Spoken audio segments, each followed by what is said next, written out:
एउटा कागजको टुक्रा जसलाई हामी डिग्री भन्छौँ 15 देखि 20 वर्ष हाम्रो जीवनको सबैभन्दा ऊर्जावान समय यसकै लागि खर्च हुन्छ। समाजले भन्छ राम्रो पढ, राम्रो ग्रेड ल्याऊ अनि तिम्रो भविष्य सुरक्षित हुन्छ। तर के यो साँचो हो? एउटा प्रश्न जुन कसैले सोध्दैन। यदि यो शिक्षा यति नै शक्तिशाली छ भने किन एउटा पिएचडी होल्डर पनि महिनाको अन्त्यमा पैसाको लागि तडपिरहेको हुन्छ? किन हजारौं शिक्षित नेपाली युवाहरू खाडीको तातो बालमा पसिना बगाउन बाध्य छन्? हामीलाई क्याल्कुलस सिकाइयो, पाइथागोरस थ्योरम सिकाइयो, तर हामीलाई यो कहिले सिकाइन कि पैसाले कसरी काम गर्छ। किनभने स्कुलहरूले हामीलाई वेल्दी बन्न होइन, धनी बन्न होइन, एम्प्लोइ बन्न तयार पारिरहेका हुन्छन्। तथ्याङ्क डरलाग्दो छ। S&P को ग्लोबल सर्वे अनुसार नेपालको फाइनान्शियल लिटरेसी मात्र 18% छ। आजको एजुकेसन सिस्टम 18औं शताब्दीको पर्सियन मोडलमा आधारित छ। यो समयमा इन्डस्ट्रियल रेभोल्युसन भइरहेको थियो।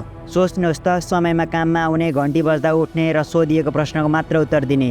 हाम्रो स्कुलको घन्टी र फ्याक्ट्रीको साइरनमा कुनै फरक छैन। प्रणालीको एउटै मात्र मन्त्र छ, यदि सबैजना पैसाको मालिक बन्यो भने फ्याक्ट्रीमा काम कसले गर्छ? स्कुलले जब सेक्युरिटीको सपना बेच्छ, तर साँचो के हो भने फाइनान्शियल लिटरेसी बिनाको जागिर एउटा सुनको पिञ्जरा मात्र हो। यसलाई भनिन्छ ऱ्याट रेस। नेपालमा अहिले एउटा ट्रेन्ड छ, EMI कल्चर। हातमा लेटेस्ट आइफोन छ तर ब्याङ्क ब्यालेन्स छैन। राम्रो जागिर छ तर कोअपरेटिभ वा सहकारीको एउटा सङ्कटले जीवनभरको कमाइ स्वाहा पारिदिन्छ। किनभने हामीलाई अल्जेब्रामा एक्स को भ्यालु निकाल्न त सिकाइ, तर वास्तविक जीवनमा मुद्रास्फीति र ट्याक्सले हाम्रो बचत कसरी खाइरहेको छ कसैले सिकाएन। हामी पैसाको लागि काम गर्छौँ तर पैसालाई आफ्नो लागि काम गराउने कहिले जान्दैनौँ। आउनुहोस् ती कुराबारे चर्चा गरौँ जुन सिस्टमले तपाईँबाट लुकाउँछ। Number 1, tax trap. तपाईँले काम गर्नुभन्दा पहिले नै सरकारले आफ्नो हिस्सा काटिसक्छ। हामीलाई ट्याक्स कसरी बचाउने कहिले सिकाइएन। Number 2, assets versus liability. यो सबैभन्दा ठुलो भ्रम हो। एसेटले तपाईँको खल्तीमा पैसा हाल्छ, लायबिलिटीले पैसा निकाल्छ। तपाईँको घर जसलाई 30 वर्षसम्म EMI तिर्दै हुनुहुन्छ त्यो एसेट होइन, लायबिलिटी हो। रोबर्ट कियोसाकीले आफ्नो पुस्तक रिच ड्याड पुअर ड्याडमा लेखे चाहिँ हामीलाई लायबिलिटी किन्न सिकाइयो तर यसलाई सम्पत्ति भन्न लगाइयो। Number 3, power of compounding. Albert आइन्स्टाइनले यसलाई विश्वको 8औं आश्चर्य भनेका थिए, तर स्कुलमा यसलाई एउटा गणितको फर्मुला रूपमा मात्र पढ्यौँ। सिस्टम चाहन्छ कि तपाईँ सधैँ आफ्नो नेक्स्ट पे चेकको लागि डराइरहनुहोस्, किनकि डराएको मान्छेले कहिले प्रश्न गर्दैन। वर्ल्ड ब्याङ्कको एउटा रिपोर्ट अनुसार शिक्षित बेरोजगारीको दर नेपालमा डरलाग्दो छ, किनकि एउटा मास्टर डिग्री गरेको युवा लोकसेवाको सानो पदको लागि वर्षौं सङ्घर्ष गर्छ,